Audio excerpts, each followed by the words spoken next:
water, agricultural, and climate.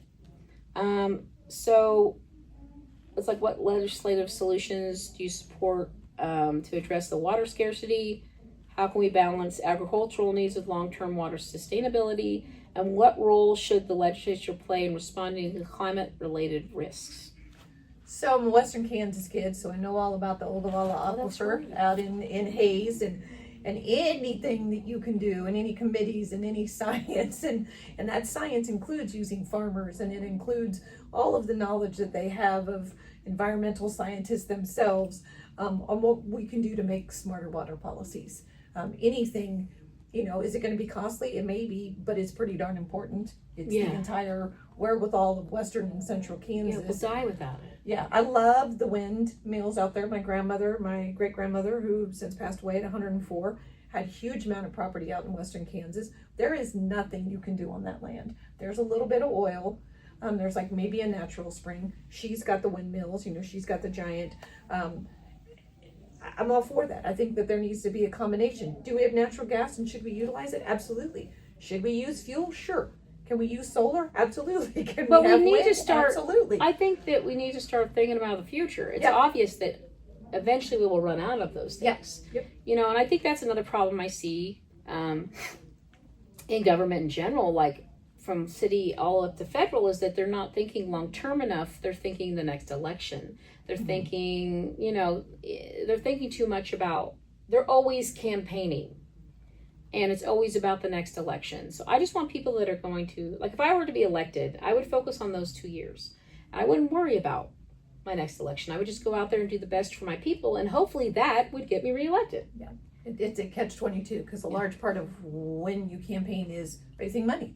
Yeah. Because everything costs money. Everything. Yeah. A postcard costs money. A stamp costs money. Gas, and travel. A physical flyer ad, an ad that's put out, that's through the TV, all of those kinds of things. But I think that all of that stuff is crucial and very important, and within Olathe too, and especially as we look to expand a lot of these AI centers and different things like that. That's going to create havoc on places like Western Kansas if they ever thought about doing a data center because of the use of the water and how much electricity. Well, I think that it's like, what is in DeSoto? Because they did a little AI thing in DeSoto, or they did a battery plant, right? And then now they I guess there was some sort of bid or talk of trying to do a nuclear power plant. I'm like, what's up with DeSoto? Why are they sticking all this stuff on DeSoto? I mean, I've been talking to people online, like, I'm moving. I'm leaving DeSoto. I don't want to be here. And there was a place we were looking at moving, and my daughter looked at it, and I said, oh, that's DeSoto. I ain't moving over there. People are abandoning the area. They're about to kill it.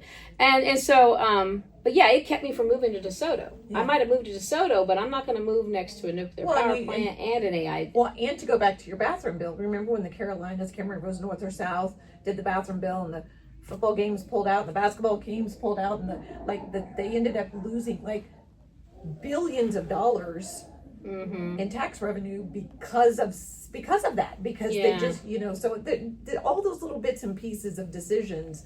But water and climate and all of that needs to be, we have experts and we need to utilize that information, and I know Governor Kelly has done a lot with water in committees and research and a lot of that information. Yes. So that's a lot about my neck. These kind of do flow in together. So energy, you kind of talked about expanding solar and wind energy in Kansas. Like, what policies would you support? How should Kansas balance renewable energy development with rural and environmental concerns? And then, should communities have greater local input in siting siting decisions? Well, absolutely. Yeah. I know enough about you from the last hour. How you guys? Thumbs up, thumbs down, thumbs to the side, neutral.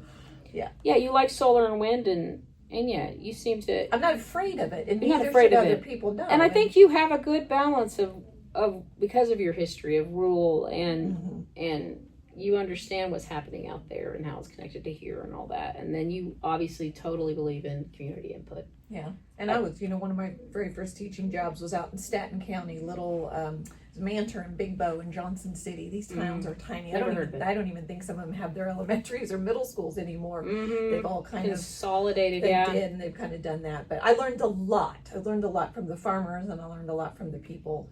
Just like I said, they are scientists in their own right, and everything that they do. Oh yeah, my friend, he's actually gonna he's a trans man.